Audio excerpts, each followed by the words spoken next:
할렐루야, 사랑하는 성도 여러분, 어느덧 수요 예배 시간이 되었습니다. 여러분과 함께 이 수요 예배를 아름답고 은혜롭게 하나님께 드리기를 소원합니다. 기도합니다.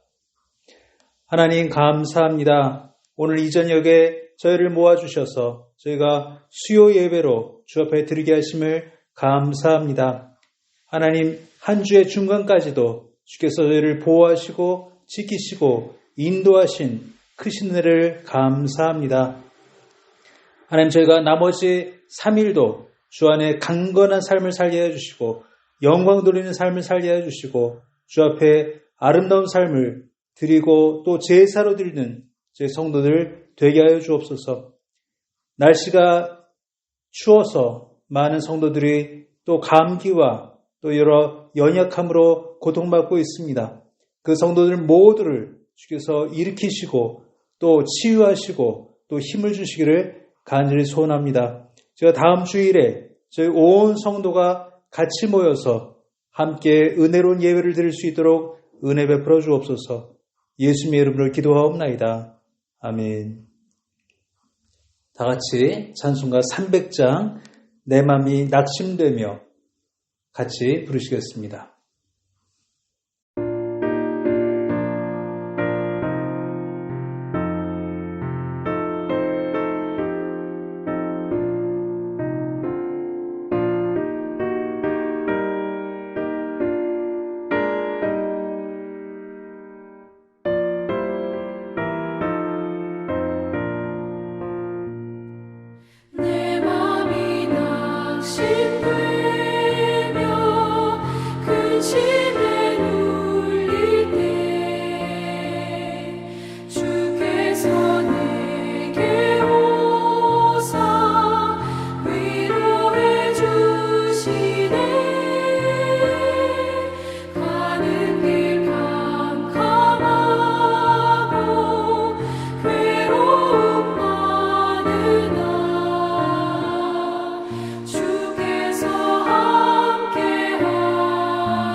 승리의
이 시간에 하수연 권사님 예배와 교회를 위하여 기도하시겠습니다. 은혜로우신 하나님 아버지, 이른 아침부터 지금까지 삶의 현장에서 하나님을 예배하며 구원받은 백성된 기쁨을 누리게 하시니 참 감사합니다. 주님의 은혜로 하나님의 이름을 높여드리기 위하여 수요 예배로 모였습니다. 이 시간 저희들의 눈과 마음이 온전히 주님께 있기를 원합니다. 진정과 신령으로 예배하는 시간 되기를 원합니다. 성령께서 임재하셔서 영광 받아 주소서. 이 세상은 전 세계의 인플레이션 공포와 경기 침체와 전쟁과 테러로 갈 곳 없는 난민들과의 충돌이 여러 곳에서 일어나고 있습니다. 각 나라 통치자들의 탐욕의 끝은 사망인 것을 깨닫게 하시고 어리석은 길에서 떠나 하나님을 두려워하는 삶을 살 수 있도록 인도하여 주시길 원합니다. 특별히 우크라이나 난민들을 위하여 기도합니다. 식량 부족으로 어린아이들의 배고픔과 뿔뿔이 흩어진 가족들과 전쟁터에서 사막으로 이별하여 슬퍼하고 있는 너무나 안타까운 일들이 지속되고 있습니다. 아버지여, 저들의 피의 소리를 들으시고 이 전쟁을 멈추어 주소서. 구원의 하나님 아버지, 이 모든 상황들을 저희들은 이해할 수 없지만 보이는 악한 현실을 바라보지 말고 보이지 않는 현실 배후에 계시는 하나님의 인도하심을 믿음의 눈으로 바라볼 수 있는 지혜를 주소서. 예수 그리스도의 피값으로 세우신 한인 공동체 안에도 교회 학교와 자녀 세대가 해가 거듭할수록 연약해져 가고 있습니다. 저희들의 연약함을 불쌍히 여기시고 긍휼을 베풀어 주소서. 성령은 모든 것 곧 하나님의 깊은 것까지 통달하시느니라고 말씀하셨습니다. 오늘 예배를 통하여 약속의 말씀을 믿음으로, 성령의 가능성을 믿음으로 우리는 예수 안에서 이기는 자임을 고백합니다. 선지자 엘리야가 믿음으로 손바닥만한 구름 한 점을 바라보고 큰 비를 보았듯이 감사함으로 우리에게 지금 가지고 있는 조각조각 구름을 모을 수 있도록 은혜를 베풀어 주시옵소서. 7월부터 시작하는 정교인 교회학교 새 술은 새 부대로 제목을 가지고 겸손한 마음으로 말씀을 보고 배우며 성장하기를 기도합니다. 성령 하나님 영광 받으시고 축복으로 인도하소서. 회복 중에 계시는 방순자 권사님, 수술받은 그 부위가 새롭게 되어 이전보다 더욱 건강하시길 기도합니다. 추운 날씨가 계속되고 있습니다. 연로하신 성도님들 영육간의 건강도 지켜보아여 주소서. 말씀을 전하실 윤병아 목사님 성령의 권능을 받아 하나님의 기뻐하시는 뜻을 이루어 가시길 바라며 이 모든 말씀 예수 그리스도 이름으로 기도합니다. 아멘. 아멘. 감사합니다. 오늘 하나님이 우리에게 주시는 말씀 마가복음 14장 66절에서 72절까지의 말씀입니다. 천천히 저와 함께 본문을 읽으시겠습니다. 베드로는 아랫뜰에 있더니 대제사장의 여종 하나가 와서 베드로가 불 쬐고 있는 것을 보고 주목하여 이르되 너도 나사렛 예수와 함께 있었도다 하거늘 베드로가 부인하여 이르되 나는 내가 말하는 것이 무엇인지 알지도 못하고 깨닫지도 못하겠노라 하며 앞들로 나갈새 여종이 그를 보고 곁에 서 있는 자들에게 다시 이르되 이 사람은 그 도당이라 하되 또 부인하더라. 조금 후에 곁에 서 있는 사람들이 다시 베드로에게 말하되 너도 갈릴리 사람이니 참으로 그 도당이니라. 그러나 베드로가 저주하며 맹세하되 나는 너희가 말하는 이 사람을 알지 못하노라 하니 닭이 곧 두 번째 울더라. 이에 베드로가 예수께서 자기에게 하신 말씀 곧 닭이 두 번 울기 전에 내가 세 번 나를 부인하리라 하심이 기억되어 그 일을 생각하고 울었더라. 아멘. 모든 사람은 실수를 하기 마련입니다. 이 세상에 숨쉬고 있는 자들 중에 실수하지 않는 사람은 한 명도 없습니다. 그 어떤 사람도 실수하지 않는 사람이라고 말할 수 있는 사람은 세상에 한 명도 없습니다. 근데 그 실수가 어떤 실수냐에 따라서 그 인생이 좌지우지되는 경우를 우리는 주변에서 쉽게 볼 수가 있습니다. 예를 들면 우리가 잘 아는 연예인들의 실수를 우리는 방송을 통해 잘 알고 있습니다. 인기 있고 또 열심히 일하던 한 사람이 한 실수를 통해 인생이 나락에 빠지는 경우를 우리는 너무나 흔하게 보고 있는 것입니다. 사람들은 그럴 때 한 사람의 실수를 보고 마치 그 인생이 그랬던 것처럼 돌팔매하는 것을 그치지 않고 있습니다. 마치 그 인생 전체가 한 실수로 도매금으로 넘어가고 있는 것을 저희는 쉽게 보는 것입니다. 성경에도 그런 한 사람이 오늘 본문에 나타나 있습니다. 그가 바로 베드로입니다. 우리 모두는 베드로를 사랑합니다. 그 우직한 성격, 단순하고 예수님을 지극히 사랑했던 그 베드로를 우리는 기억합니다. 그러면서 베드로의 이 실수도 우리는 영원히 기억하고 있습니다. 예수께서 잡히시던 날 밤에 성찬을 나눠주시던 그 자리에서 베드로는 예수님의 예언을 극구 부인하였습니다. 닭이 2번 울기 전에 너는 나를 3번 부인하리라. 이 말을 들은 베드로는 정말 청천벽력을 들은 것처럼 적절히 부인하였습니다. 그러나 하루가 지나기도 전에, 그 밤이 지나기도 전에 그 예언이 이루어진 것을 오늘 본문은 말해주고 있습니다. 부인한 것뿐만이 아니라 베드로는 예수님을 저주하기까지 했습니다. 또 한 번이 아니고 3번이나 예수님을 모른다고 했고 또 저주했습니다. 우리 모두는 이 베드로의 실수를 또 기억하고 베드로의 어리석음과 베드로의 그 급한 성격과 이 허물로 남을 수밖에 없는 이 실수를 영원히 기억하고 있습니다. 그런데 예수께서는 이 실수를 가지고 베드로를 영원히 낙인 찍지 않으셨다는 것을 우리는 성경을 통해 잘 알고 있습니다. 베드로는 심히 괴로워했습니다. 마치 자기의 인생이 끝난 것만큼 그는 이 실수로 낙심하고 또 낙담하였습니다.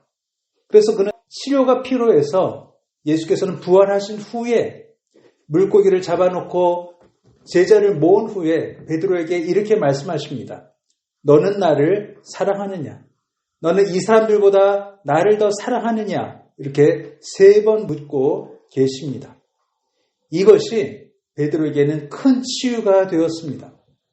저는 예수께서 그때 베드로에게 물으셨던 이 말씀의 이유를 좀 짐작할 수 있을 것 같습니다. 왜냐하면 베드로는 그때까지 이 실수가 마음의 응어리가 되어서 예수님의 눈을 제대로 쳐다보지 못했을 사람이었기 때문입니다. 늘 주눅 들어 있고 늘 죄책감에 시달려 있고 또 그것이 예수님 앞에 큰 허물이 된 줄로 알고 있어서 그는 차마 예수님에게 자기의 사랑을 스스로 고백할 수 없는 사람이 되었던 것입니다. 그래서 예수께서는 그 일을 용서하시고자 또 원래의 모습에 베드로로 회복시켜 주시고자 여러 제자들 앞에서 은밀히 저질러졌던 이 실수를 만회하도록 베드로에게 말씀하시고 묻고 또 당부하고 계신 장면을 우리는 다 기억하고 있습니다. 그래서 베드로는 치유되고 참으로 아름다운 사역을 그 이후에 하고 있음을 저희는 사도행전에서 또 보고 있는 것입니다. 또 요는 이것입니다. 베드로만 이런 실수를 했는가? 우리가 베드로를 비웃을 만큼, 베드로를 판단할 만큼, 베드로를 핀잔 줄 만큼 우리는 떳떳한가 생각해 봐야 한다고 저는 생각하고 있습니다. 왜냐하면 우리는 이런 실수를 너무 자주 하고 있기 때문입니다. 성경은 베드로의 실수를 단 한 번 기록하고 있습니다. 그는 단 한 번 예수님을 3번 부인하였습니다. 네, 우리의 삶을 보면 우리는 어쩌면 매일 예수님을 3번 이상 부인하고 있는 삶을 살고 있지 않나 생각하는 것입니다. 가정 하나님의 영광이 필요로 할 때 우리는 그 영광을 나의 것으로 삼지 않는가? 또 하나님이 우리를 부르심에 대하여 늘 마치 못 들은 사람들인 것처럼 외면하고 있지 않은가 하는 것입니다. 하루에도 몇 번씩 성령께서는 우리에게 말씀하십니다. 어떻게 살아야 하는지, 또 무엇을 구해야 하는지 성령께서 우리에게 말씀하여 주십니다. 그런데 이 말씀에 순종하지 못하는 저희를 발견하고 있는 것입니다. 그래서 어떤 성도는 차라리 내가 예수를 안 믿은 것이 더 낫지 않는가라고 한탄할 만큼의 갈등도 갖고 있는 것을 본 적이 있습니다. 이렇게 보면 우리는 베드로보다 참으로 못난 자들입니다. 베드로보다 참으로 뻔뻔한 자들입니다. 베드로보다 훨씬 더 열등한 성도일 수도 있다는 것입니다. 베드로의 단 한 번의 실수가 그의 인생을 바꾸고 그가 더 충성된 예수님의 제자와 사도가 되었다면 우리도 예수님의 이 치유가 필요하겠다는 생각을 하는 것입니다. 예수께서는 우리를 어떻게 치유하실까요? 예수께서는 우리를 어떻게 회복시켜 주실까요? 예수께서는 우리를 또 어떻게 주의 원하시는 자리로 우리를 이끌어 가실까요? 성경을 통해 보면 성령께서 우리에게 매일 기회를 주시는 것을 보게 됩니다. 로마서에서는 이렇게 말씀하십니다. 우리를 위하여 한탄하시는 성령의 모습이 나옵니다. 내가 기도할 바를 알지 못할 때라도 성령께서는 우리를 위하여 한탄하시고 기도하시는 모습이 로마서에 등장하고 있습니다. 여러분의 기도의 삶에 이 성령의 음성이 들려주시기를 간절히 축원드립니다. 또 우리가 확신하는 것은 우리가 실수할지라도 우리가 또 실패에 이를지라도 예수께서는 우리를 저버리지 않으신다는 것입니다. 우리를 포기하지 않으신다는 것입니다. 우리를 기다리고 계시다는 것을 또 성경을 통해 잘 알고 있습니다. 하나님은 우리를 포기하지 않으십니다. 우리가 허물이 있고 늘 실수가 있고 실패하는 인생이라 할지라도 예수께서는 우리를 포기하지 않으십니다. 그렇다면 여러분과 제가 할 수 있는 것은 무엇입니까? 서로의 실수를 견뎌내 주는 것입니다. 서로의 실패를 견뎌내 주는 것입니다. 왜냐하면 예수께서 우리에게 그렇게 하셨고 또 베드로에게 그렇게 하신 것을 우리 눈앞에 보여주셨기 때문입니다. 우리 성도들 간에 실수한 것이 있습니까? 우리 성도들 간에 실패한 일이 있습니까? 그렇다면 용서하십시오. 용기 낼 수 있도록 격려해 주십시오. 또 용납해 주십시오. 또 너그럽게 감싸 주십시오. 이것이 예수님의 방법입니다. 이것이 하나님의 방법입니다. 이것이 성령 하나님의 방법입니다. 우리가 우리의 자녀를 키워봐서 잘 알고 있습니다. 자녀가 실수할 때마다 야단치는 부모는 없습니다. 자녀가 실패할 때마다 집을 내쫓는 부모도 없습니다. 그렇다면 부모도 아닐 것이요, 자녀도 아닐 것입니다. 부모의 일이 무엇입니까? 자녀를 용납하는 것입니다. 자녀를 용서하는 것입니다. 자녀를 회복시키는 것입니다. 이것이 부모의 역할이라면 또 이것이 하나님의 모습이라면 우리 성도가 서로에게 용납하고 용서하고 너그러운 것이 하나님의 뜻이요 성령의 뜻이요 성경적인 방법일 것입니다. 단 하나의 실수가 있었던 베드로, 또 그 실수를 매일 반복하고 있는 저희들, 누가 더 부족한 사람이겠습니까? 우리가 훨씬 더 많이 부족한 사람일 것입니다. 그러나 베드로를 용서하셨던 그 하나님의 용서가 우리를 용서하시고 우리가 서로 용서하기를 바라시는 예수 그리스도의 뜻대로 여러분과 제가 오늘도 서로 용납하며 또 용서하시기를 간절히 소원합니다. 같이 기도하시겠습니다.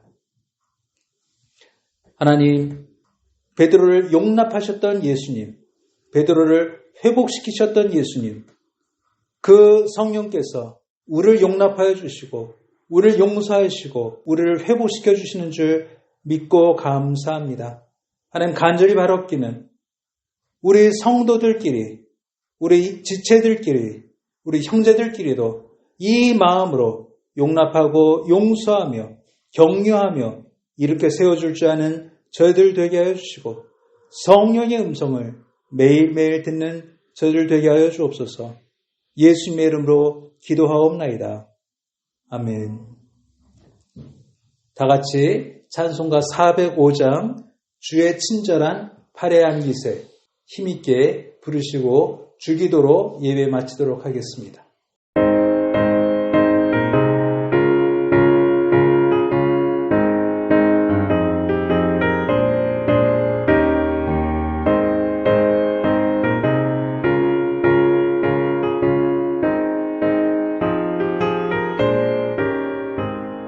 주의 친절한 팔에 안기세 우리 마음이 편안하리니 항상 기쁘고 복이 되겠네. 영원하신 팔에 안기세 주의 팔에 그 크신 팔에 안기세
하늘에 계신 우리 아버지여 이름이 거룩히 여김을 받으시오며 나라의 임하옵시며 뜻이 하늘에서 이룬 것 같이 땅에서도 이루어지이다. 오늘날 우리에게 일용 양식을 주옵시고 우리가 우리에게 죄의 진을 사하여 준 것 같이 우리의 죄를 사하여 주옵시고 우리를 시험에 들게 하지 마옵시고 다만 악에서 구하옵소서. 대개 나라와 권세와 영광이 아버지께 영원히 싸움나이다. 아멘.